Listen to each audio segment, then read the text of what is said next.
Imaginez comment votre vie changerait si vous cessiez de supplier de l'attention à ceux qui ne manifestent aucun intérêt. Si vous appreniez à valoriser votre présence au point de ne pas l'offrir là où elle n'est pas appréciée. Si vous compreniez que le silence de l'autre n'est pas de la confusion mais du désintérêt. Cela peut sembler dur, je sais, mais les stoïciens le savaient déjà. Celui qui vous ignore a déjà décidé de ne pas vous voir. Et vous n'avez pas besoin de courir après une validation pour vous sentir suffisant. Tandis que beaucoup s'épuisent à quémander quelques miettes d'affection, les stoïciens cultivaient leur monde intérieur, se rappelant que la dignité vaut plus que n'importe quel regard étranger. Aujourd'hui, je vais vous montrer comment cesser de mendier l'attention sans ressentiment, comment retrouver votre centre sans conserver de rancœur, et comment faire de votre paix intérieure une priorité. Si vous appliquez ces enseignements, vous découvrirez que la véritable liberté ne réside pas dans le fait d'être choisi, mais dans le fait de ne plus demander à l'être. Avant de commencer, allez dans les commentaires et écrivez « Je me retire avec dignité. Je suis stoïque ». Avec cela, vous vous engagez à vous honorer avant de vous humilier. Écrivez maintenant et faites-le devenir réel. Et comme d'habitude, si vous trouvez de la valeur dans cette vidéo, je vous invite à vous abonner et à activer les notifications pour ne pas manquer les prochaines réflexions. Leçon 1. Comprenez l'origine de votre besoin. La plupart d'entre nous cherchent de l'attention, de l'approbation ou de la validation sans même comprendre pourquoi. Nous nous sommes habitués à poursuivre le regard d'autrui comme si notre existence en dépendait. Nous disons que c'est normal, que tout le monde a besoin d'amour, mais bien souvent ce besoin est en réalité une blessure déguisée. Une blessure invisible, mais qui saigne chaque fois que quelqu'un ne répond pas à un message, ne reconnaît pas un effort ou ne nous choisit pas. En vérité, nous ne recherchons pas l'amour. Nous essayons de réparer quelque chose qui s'est brisé il y a bien longtemps. Cette quête constante de validation est l'écho d'un vide non résolu. Dès l'enfance, nous avons appris que nous ne valions quelque chose que lorsque quelqu'un nous le disait, que nous étions dignes seulement si nous recevions une approbation. Peut-être ne nous sommes-nous jamais sentis vus par ceux dont nous avions le plus besoin. Peut-être avons-nous appris à faire du bruit émotionnel pour ne pas disparaître. Nous avons grandi en croyant que l'affection se méritait, que l'attention devait être gagnée et que si personne ne remarquait notre existence, c'est parce qu'il y avait quelque chose qui n'allait pas chez nous. Ainsi est née l'habitude de mendier de l'affection, déguisée en gentillesse excessive, en sacrifice non sollicité, en silence douloureux parce qu'ils attendent quelque chose en retour. Et le pire, plus vous donnez depuis ce lieu blessé, plus vous vous sentez vide, parce que ce n'est pas de l'amour, c'est une supplique désespérée, bien que muette. Regarde-moi, valide-moi, fais-moi sentir que j'existe. Mais personne ne peut combler ce vide à votre place. Personne ne peut étreindre votre moi intérieur si vous ne le faites pas vous-même avant. Cette urgence à plaire, à ne pas être rejeté ou ignoré, ne vient pas du présent. Elle vient d'un passé non résolu qui continue de s'exprimer à travers vos relations actuelles. C'est pourquoi, parfois, vous vous accrochez à ceux qui vous font du mal. C'est pourquoi vous acceptez des miettes en attendant des festins émotionnels. Vous n'êtes pas amoureux, vous répétez des schémas. Vous n'êtes pas connecté. Vous êtes prisonnier de la peur de ne plus jamais être abandonné. La grande erreur est de croire que ce qui nous manque est à l'extérieur de nous. Que si quelqu'un vous aime, vous vous sentirez enfin complet. Mais cette équation ne se clôt jamais, parce que lorsque quelqu'un ne correspond pas à vos attentes, le vide vous fait de nouveau mal. Et lorsque quelqu'un correspond, vous craignez de le perdre, car vous ne croyez pas mériter cet amour. Ainsi, vous vivez dans un cycle de dépendance émotionnelle qui épuise et qui désoriente. La seule manière de rompre avec cela, c'est de regarder à l'intérieur de vous. Non pas pour vous blâmer, mais pour vous comprendre. Non pas pour vous accuser de vos manques, mais pour les guérir avec responsabilité. Marc Aurèle disait que l'âme se renforce lorsqu'elle cesse de dépendre de ce qu'elle ne peut contrôler, et rien n'est plus incontrôlable que le comportement d'autrui. Si vous fondez votre bien-être sur la manière dont les autres vous traitent, vous vivrez dans des montagnes russes émotionnelles. Vous devez vous reconstruire de l'intérieur vers l'extérieur. Demandez-vous, pourquoi ai-je un tel besoin d'être vu? Pourquoi me coûte-t-il tant d'être seul? Pourquoi me contentais-je de si peu? Et, par-dessus tout, quelle part de moi est restée dans l'attente de quelque chose qui n'est jamais venu? Quand vous comprenez l'origine de votre besoin, vous cessez d'agir par manque, vous cessez de supplier de l'attention comme si votre valeur en dépendait.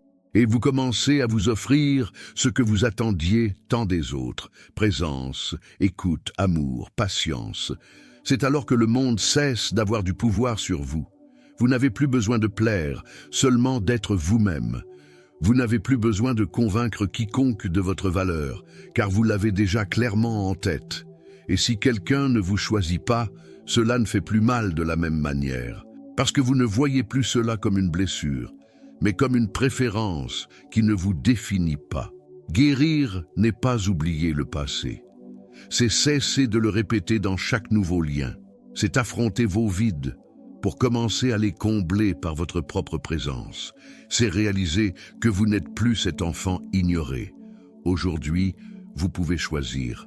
Ne pas mendier de l'attention, ne pas forcer de lien, ne pas négocier votre dignité. Vous pouvez apprendre à être avec vous-même sans avoir l'impression qu'il manque quelque chose. Parce que lorsque vous apprenez à vous valider de l'intérieur, le monde peut bien rester silencieux et vous demeurerez en paix. Leçon 2. Cessez de courir après ceux qui s'éloignent. Il arrive un moment dans la vie où vous devez vous arrêter et vous demander « Pourquoi est-ce que je continue de courir après quelqu'un qui ne veut visiblement pas rester ?» Ce n'est pas de l'amour, c'est de l'attachement. Ce n'est pas de la connexion, c'est la peur du vide. Nous avons du mal à lâcher prise, car nous confondons persistance et loyauté. Mais il y a des lignes qui, une fois franchies, ne portent pas le nom d'amour. Elles portent celui d'auto-abandon. Poursuivre quelqu'un qui s'éloigne est l'une des formes les plus courantes de renoncer à sa propre dignité. Continuer à offrir sa présence là où, depuis longtemps, il n'existe que de l'absence.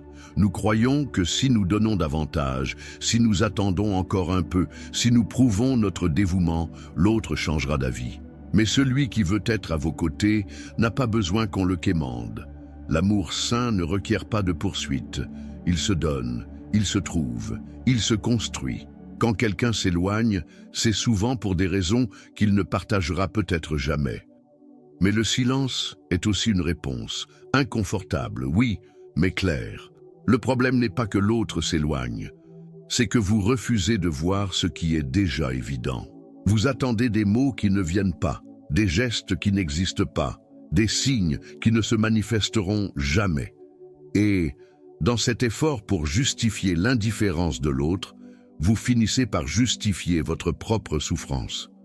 Vous devenez cette personne qui insiste, qui implore l'attention, qui supplie de l'affection, oubliant que votre valeur ne réside pas dans ce que vous offrez, mais dans ce que vous permettez. L'intérêt ne se quémande pas, il se perçoit. Et quand il n'est pas là, on ne le force pas. Insister là où vous n'êtes pas réciproqué, c'est comme crier au beau milieu d'une tempête. Peu importe la force de vos mots, l'autre entendra seulement ce qu'il souhaite entendre. Chaque fois que vous courez après celui qui s'éloigne, vous vous abandonnez un peu plus.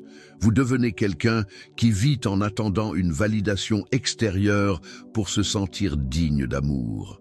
Mais l'amour véritable commence quand vous comprenez que vous n'avez pas besoin de convaincre qui que ce soit pour être choisi. Ce qui est forcé s'épuise. Ce qui est réciproque coule naturellement. Beaucoup d'entre nous restent attachés à des relations qui sont déjà terminées, même si l'autre personne est encore physiquement présente. Parce que ce n'est pas le corps qui manque, c'est l'âme qui est partie. Elle s'est retirée émotionnellement, mais vous êtes toujours là, accroché à l'idée qu'un jour, elle reviendra. Et vous ne le voyez pas, mais cette attente vous brise, vous épuise, vous entraîne vers le bas. Vous cessez de vous regarder dans le miroir avec respect. Vous cessez de vous choisir. Tout tourne autour de la question de savoir si l'autre répond, se retourne, change d'avis. Mais la vie n'est pas une attente de miettes, c'est la construction de la plénitude, même en solitude. Épictète disait que la plus grande servitude est de dépendre émotionnellement de celui qui ne voit pas votre valeur. Et c'est vrai, car plus vous avez besoin que quelqu'un reste, plus vous devenez prisonnier de sa volonté. Vous n'êtes là où vous voulez être, mais là où l'autre décide. Ce n'est pas de l'amour, c'est de la dépendance. Le véritable acte d'amour-propre, c'est de savoir se retirer au bon moment. Pas comme une punition, pas comme du chantage, mais parce que vous comprenez que votre valeur ne grandit pas en insistant. Elle grandit en partant avec dignité, lorsque l'autre n'est plus présent émotionnellement. Marc Aurèle nous rappelle « Tout ce qui nous perturbe le fait parce que nous accordons plus d'importance qu'il n'en mérite. Si quelqu'un ne vous valorise pas, ne restez pas pour prouver votre valeur. Vous n'avez pas besoin de convaincre qui que ce soit que vous méritez de l'amour. Vous devez y croire vous-même. Et une fois que vous y croyez, vous ne courrez plus après personne. Vous n'attendrez plus des appels qui ne viennent jamais. Vous ne vérifierez plus votre téléphone toutes les 5 minutes. Vous ne pleurerez plus pour celui qui ne remarque même pas votre absence, car vous comprendrez que l'essentiel n'est pas d'être choisi, c'est de cesser de choisir qui ne vous choisit pas. Aujourd'hui, vous pouvez faire quelque chose de grand pour vous. Cessez de courir après ceux qui vont dans la direction opposée, pas par orgueil, mais par respect pour vous-même. Le véritable adieu ne vient pas de l'autre, c'est vous qui décidez quand lâcher prise. Et lorsqu'on lâche prise, quelque chose en vous se remet en ordre. Vous retrouvez la paix que vous aviez perdue en essayant de maintenir un lien qui n'existait plus. Et vous réalisez qu'il n'a jamais été de votre responsabilité de rester là où vous n'étiez pas le bienvenu. Leçon 3. Retrouvez votre centre émotionnel. À un moment donné dans nos vies, nous avons tous donné plus que ce que nous aurions dû. Non seulement du temps ou des mots, mais de l'énergie, de l'attention, de la sérénité mentale. Nous avons cédé le contrôle de notre équilibre émotionnel à des personnes qui n'ont pas toujours su le préserver. Et sans nous en rendre compte, notre stabilité a commencé à dépendre de la manière dont elles nous traitaient, de si elles nous répondaient, de si elles nous approuvaient, de si elles décidaient de rester. Mais lorsque quelqu'un a le pouvoir de vous abattre d'un simple geste, il a aussi le pouvoir de vous manipuler. Et si votre humeur oscille en fonction des actions d'autrui, vous ne vivez plus à partir de votre centre, mais du centre de l'autre. Retrouver votre centre émotionnel ne signifie pas fermer votre cœur ni devenir froid. Cela signifie reconnaître que votre sérénité est un territoire sacré que personne d'autre ne devrait gouverner. Cela signifie décider qu'aucune parole, aucune absence ni aucune action extérieure ne peut vous déstabiliser sans votre consentement. Pour cela, il faut se tourner vers soi-même, cesser de regarder à l'extérieur en quête de stabilité. Cessez de confier votre bonheur à des mains instables, car lorsque tout tourne autour de la réaction de l'autre, vous disparaissez, vous vous ajustez, vous vous retranchez, vous vous trahissez. Et cette déconnexion interne est la racine de presque toutes les souffrances inutiles. Ne donnez pas votre pouvoir à quelqu'un d'autre, ni à la personne que vous aimez, ni à celle que vous admirez, ni même à qui vous estimez mériter, car même les plus proches peuvent vous décevoir. Non pas par malveillance, mais parce qu'ils affrontent eux-mêmes leur propre tempête. Si quelqu'un est capable de vous anéantir par son indifférence, son silence ou son jugement, c'est le signe que vous avez abandonné vos limites intérieures. Et ces limites ne sont pas des murs pour vous isoler, mais des frontières qui protègent votre paix. Ceux qui ne les respectent pas ne méritent pas d'être si proches. La paix intérieure n'est pas négociable contre des affections absentes. Ce n'est pas une monnaie d'échange pour garder quelqu'un près de vous. Ce n'est pas un sacrifice que vous devez faire pour plaire. C'est une construction quotidienne qui dépend entièrement de vous. Vous ne pouvez pas contrôler qui entre ou sort de votre cercle, mais vous pouvez choisir comment cela vous affecte, et cela n'est possible que lorsque votre bien-être ne dépend plus de l'approbation extérieure. Lorsque votre journée n'est plus déterminée par un message reçu ou non reçu, Lorsque vous apprenez à être avec vous-même sans ressentir qu'il manque quelque chose ou quelqu'un. Car, en fin de compte, ce qui vous épuise le plus, ce n'est pas l'absence de l'autre, mais l'abandon de vous-même. La déconnexion de son propre axe est là où réside votre plus grande faiblesse. Vous êtes présent au monde, mais pas présent à vous-même. Vous réagissez à tout, vous vous laissez bouleverser par peu de choses. Vous finissez épuisé émotionnellement sans savoir pourquoi. C'est parce que vous avez oublié ceci. Votre énergie est une ressource précieuse. Elle ne se donne pas au hasard. Elle ne se gaspille pas dans des liens instables. Elle ne s'investit pas auprès de ceux qui ne savent pas vous soutenir avec respect. Prendre soin de votre énergie n'est pas de l'égoïsme, c'est de l'intelligence émotionnelle. C'est comprendre que tout le monde ne mérite pas un accès illimité à votre monde intérieur. Toutes les batailles ne valent pas la peine. Toutes les conversations ne méritent pas votre réponse. Tous les bruits ne méritent pas votre attention. Ceux qui vous aiment vraiment ne vous déstabilisent pas. Ceux qui vous respectent ne jouent pas avec votre équilibre. Le reste est un filtre, et vous devez être le gardien de ce filtre. Si quelque chose ou quelqu'un vole constamment votre paix, ce n'est pas votre place. Votre équilibre n'est pas négociable. Point final. Marc Aurèle disait que l'âme devient invincible lorsqu'elle cesse de dépendre de ce qu'elle ne peut pas contrôler.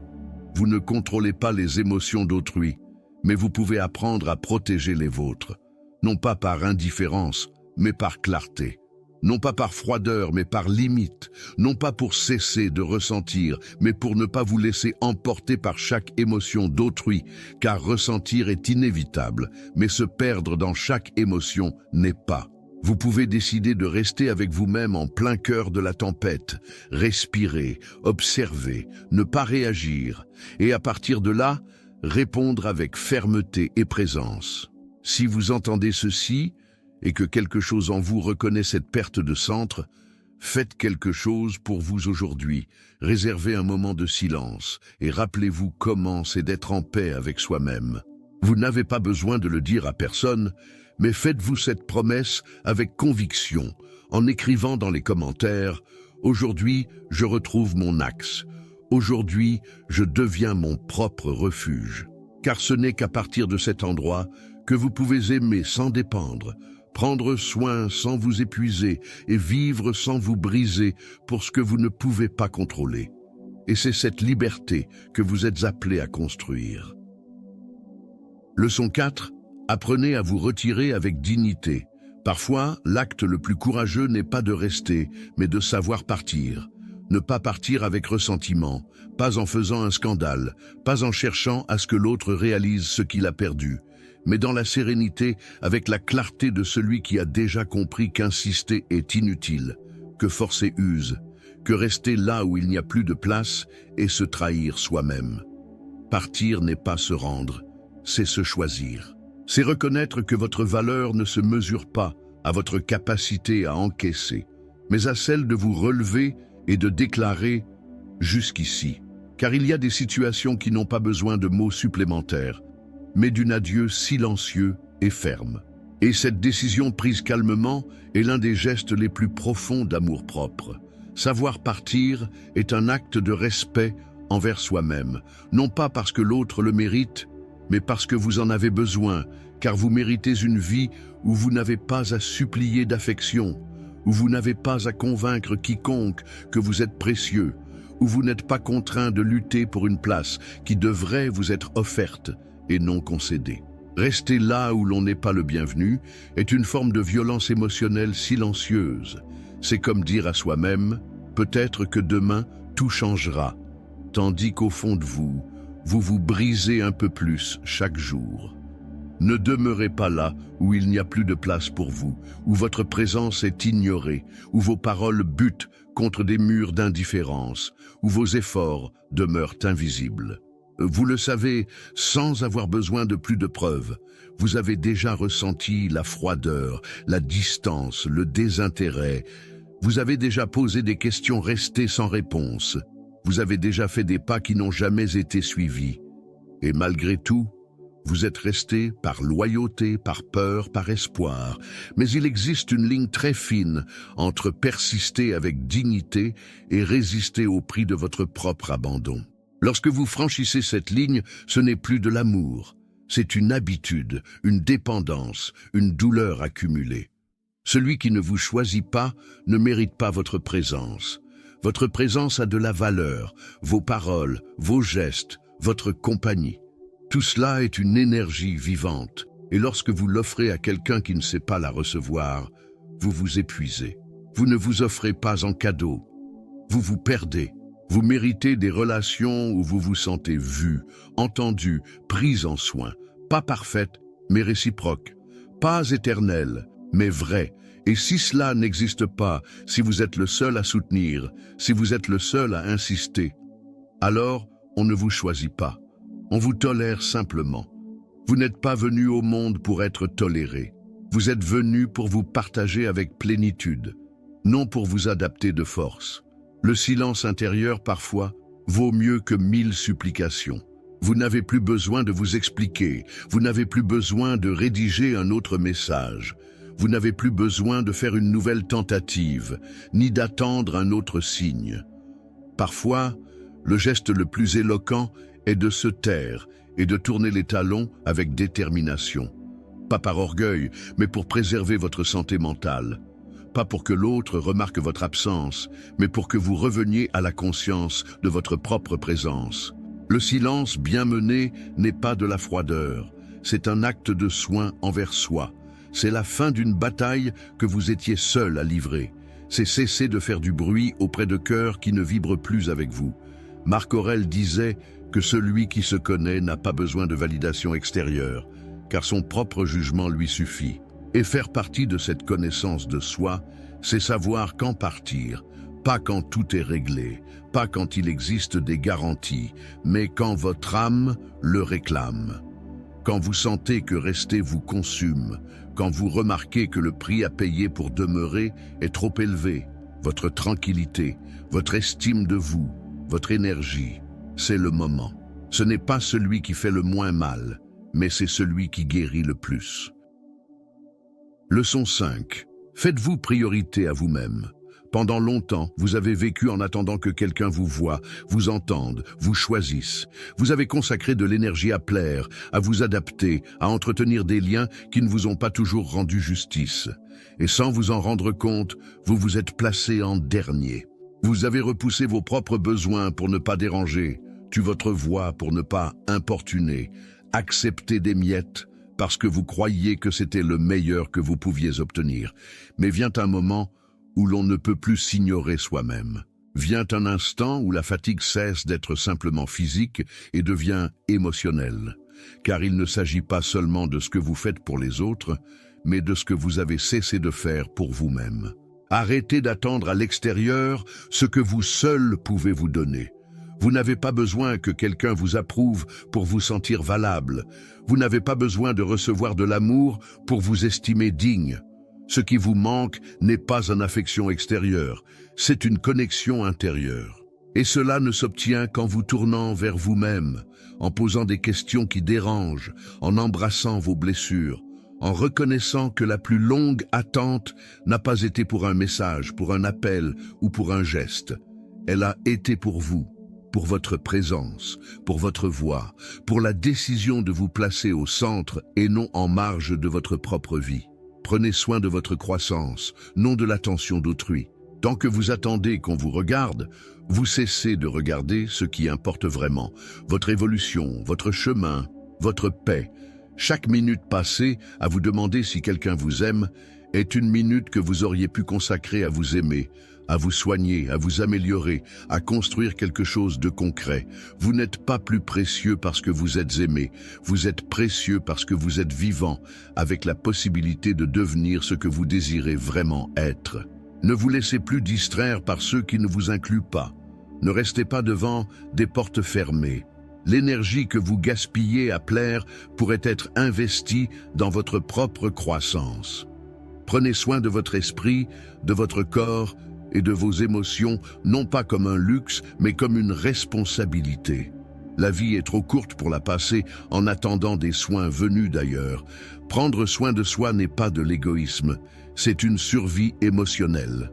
C'est se choisir dans un monde qui constamment tente de vous faire oublier de vous-même. C'est nourrir votre esprit de pensée qui vous renforce, votre corps de mouvement et de repos, vos émotions d'environnement qui les enrichissent. Lorsque vous prenez l'engagement de prendre soin de vous, tout change. Les relations cessent d'être des bouées de sauvetage et deviennent des compléments. Vous arrêtez de mendier de la présence parce que vous êtes déjà complet. Lorsque vous vous faites priorité, disparaît le besoin de quémander. Vous n'avez plus besoin d'une réponse immédiate pour vous sentir important. Vous cessez de chercher une validation déguisée en affection. Vous n'acceptez plus les mauvais traitements parce que vous vous reconnaissez, vous vous soignez et vous vous soutenez.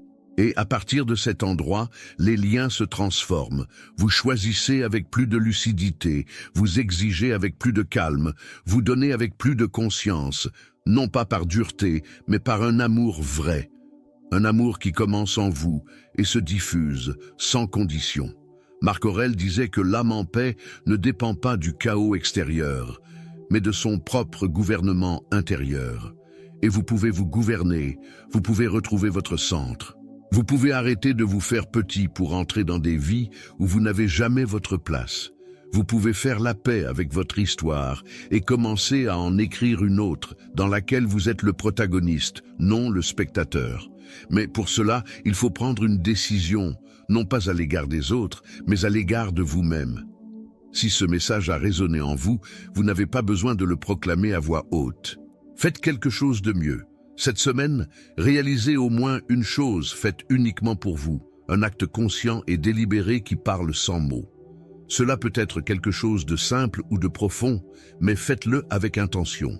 Car ce petit geste, répété jour après jour, est le début du chemin du retour chez vous.